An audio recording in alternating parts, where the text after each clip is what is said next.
இன்றைய ஆன்மீக தகவல். ராஜராஜ சோழன் தமிழகத்திலே அற்புதமாக தன்னுடைய ஆட்சியை செலுத்தி கடாரம் வரை சென்று வென்று மலேசியா, கடாரம், வெளிநாடுகளிலேயும் தன்னுடைய ஆட்சியை நிலைநிறுத்தியவன் ராஜராஜ சோழன் என்கின்ற மன்னர். தன்னுடைய ஆட்சி காலத்திலே மிக மிக சிறப்பான முறையிலே பெரிய கோவிலை கட்டி, கோவில் என்றாலே பெரிய கோவில் என்று சொல்கின்ற ஒரு அற்புதமான ஒரு நிலையை நமக்கு ஏற்படுத்தி தந்து தமிழர்களுக்கும் இந்துக்களுக்கும் ஒரு மிகப்பெரிய கல்தூணாக இருப்பவர் நம்முடைய ராஜராஜ சோழ மன்னர். இந்த ராஜராஜ சோழனை பற்றி எத்தனையோ விஷயங்களை பேசிக்கொண்டே இருக்கலாம். ராஜராஜ சோழன் செய்த ஒரு மகத்தான சேவை ஆன்மீகத்துக்கு தேவார பாடல்களை எல்லாம் மீட்டு கொடுத்தது. அது விஷயமாகத்தான் இன்று நாம் அந்த பெருமைகளைத்தான் பார்க்க இருக்கின்றோம். இதிலே விநாயகப் பெருமானுடைய விளையாடலும் இருக்கின்றது. விநாயகப் பெருமான் தான் இதற்கான முன்முயற்சிகளை செய்ய வேண்டும் என்று இருக்கின்றது. இந்த தேவார பதிகங்கள் இருக்கின்றது. அந்த பதிகங்கள் எல்லாம் ஓரிடத்திலே இருக்கின்றது. அவற்றை வெளிக்கொண்டு வர வேண்டும். அதற்கு என்ன செய்ய வேண்டும் என்று நம்பியாண்டார் நம்பி அவர் சொல்கின்றார், ராஜாவிடம் சொல்லு, அவையெல்லாம் சிதம்பரத்திலே நடராஜர் ஆலயத்திலே நடராஜரின் பின்னால் ஒரு இடத்திலே ஜாக்கிரதையாக வைக்கப்பட்டிருக்கின்றது. அது எங்கே என்று ஒரு கை காட்டும். அந்த இடத்திலே பார்த்தால் அத்தனை ஓலை சுவடிகளும் இருப்பது தெரியும். எத்தனை பதிகங்கள் அவ்வாறு எழுதியிருக்கின்றார்கள் என்று பார்த்தால் கிட்டத்தட்ட ஞானசம்பந்த பெருமான் எழுதியது 16,000 பதிகங்கள். திருநாவுக்கரசர் எழுதியது அதிகம், அவை 49,000 பதிகங்கள். அடுத்ததாக சுந்தரர் இயற்றியது 39,000 பதிகங்கள். நம்பி இந்த விஷயத்தை ராஜராஜனிடம் சொன்னார். அதாவது நம்பிக்கு இந்த விஷயத்தை சொன்னவர் விநாயகப் பெருமான்.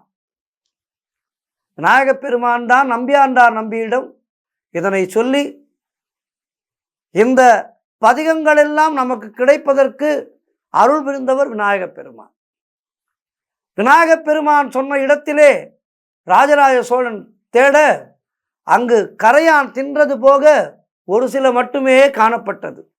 வருத்தத்தோடு ராஜராஜன் கண்ணீர் விட நம்பியாண்டார் நம்பி நடராஜரை பணிந்து வேண்டினார். நம்பி, எது வேண்டுமோ அது அங்கே உள்ளது, எடுத்து செல் என இறைவன் அசரீரியாக உரைத்தான்.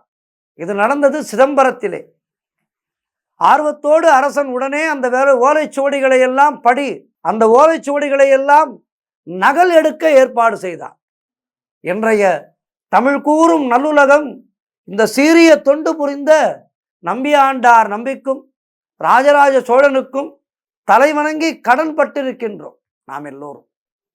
அவர் மட்டும் இல்லை என்றால் தேவார பதிகங்கள் நமக்கு கிடைத்திருக்காது. ஆகவே கிட்டத்தட்ட 1000 ஆண்டுகளுக்கு முன்னால், 1000 சொச்சம் ஆண்டுகளுக்கு முன்னால் இவற்றை நமக்கு நல்லபடியாக எடுத்து கொடுத்தவர் ராஜராஜ சோழன். ஆகவே அவர் ஆன்மீகத்திலே எத்தனை ஈடுபாட்டோடு இருந்திருக்கின்றார் என்பது இதன் மூலம் நமக்கு தெரிய வருகிறது. நமக்கு கிடைத்திருப்பது மொத்தத்திலே 10ல் 1 பங்கு கூட இல்லை என்றாலும் நம்பியாண்டார் நம்பி இந்த தேவார பதிகங்களோடு மணிவாசகருடைய திருவாசகம், திருமூலருடைய திருமந்திரம் எல்லாமும் சேர்த்து அளித்திருக்கின்றார். நீலகண்ட யாழ்ப்பாணர் வம்சத்திலே வந்த ஒரு பெண் உதவியோடு தேவார பண்களை சீர்படுத்தினார். தான் வணங்கும் பொல்லா பிள்ளையாருடைய அருளினாலே சுந்தரரின் திருத்தொண்ட திருவந்தாதி மூலம் 63 நாயன்மாரின் சரிதம் நமக்கு கிடைக்க வழி செய்தார். சம்பந்தர் வாழ்க்கை வரலாறும் நமக்கு அளித்தவர் நம்பியாண்டார் நம்பியே. இந்த நம்பியாண்டார் நம்பியை நாம் நன்றியோடு வணங்க வேண்டும். காரணம், நம்பியாண்டார் நம்பி அவர்கள் தன்னுடைய வாழ்க்கையின் முற்பகுதியிலே ஒரு முட்டாளாக இருந்தவர். அவருக்கு விநாயகப் பெருமான் பள்ளிக்கு செல்லாமல், குருகுலத்துக்கு செல்லாமல், இப்போதெல்லாம் சிறுவர்கள் சினிமாவுக்கு செல்கின்றார்களே, பள்ளிக்கு செல்லாமல் சினிமாவுக்கு செல்கின்றார்களே, அதுபோல் அந்த காலத்திலே அவர் நம்பியாண்டார் நம்பியவர்கள் படிப்பிலே ஆர்வம் இல்லாமல் சதா சர்வகாலமும் பேச்சு மற்றும் விளையாட்டு என்று இருந்தவர். அவருக்கு விநாயகப் பெருமானுடைய பரிபூர்ணமான அனுகிரகம் கிடைத்து அவரை பெரிய தமிழ் பண்டிதனாக்கி இந்த தமிழ் கூறும் நல்லுலகுக்கு ஒரு மிகப்பெரிய சேவையை செய்ய வைத்தவர் விநாயகப் பெருமான். ஆகவே விநாயகப் பெருமானுடைய பரிபூர்ணமான அனுகிரகத்தினாலே முன்னாளிலே முட்டாளாக இருந்த அந்த நம்பியாண்டார் நம்பி பின்னாளிலே பெரும் தமிழ் புலவராக மாறி அவர் எத்தனையோ பெரிய பெரிய தமிழ் புலவர்களை எல்லாம் தன்னுடைய வாதத்தினாலே வெற்றி பெறச் செய்தார் விநாயகப் பெருமான்.